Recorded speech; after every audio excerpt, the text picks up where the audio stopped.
Today, we're making Baddaz to celebrate the Amazigh New Year, Yennayer. If you're not familiar with the Amazigh people, they're the indigenous inhabitants of North Africa and have had incredible influence over Moroccan food and culture.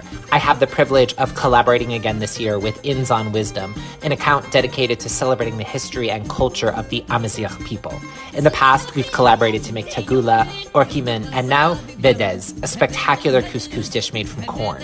The version we're doing today hails from the Sousse region of Morocco, where it's done with fish. To start, mix olive oil and water into very finely ground corn, ensuring that every small grain is coated. Then, fish is seared in spices along with onions and garlic. It's removed and hard vegetables like carrots and turnips are added. While the vegetables cook, couscous steams in the top portion of the couscousière for 10 to 15 minutes. Then, more water, salt, and argan oil are massaged into the couscous before its second steaming. At this time, softer vegetables like zucchini, fava beans, and grated tomatoes are added back to the pot along with the fish.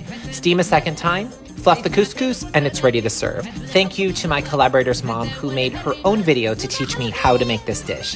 Happy New Year, Assegas Ambarki to all celebrating. Like and follow for more, and as always, psaha and bon appetit!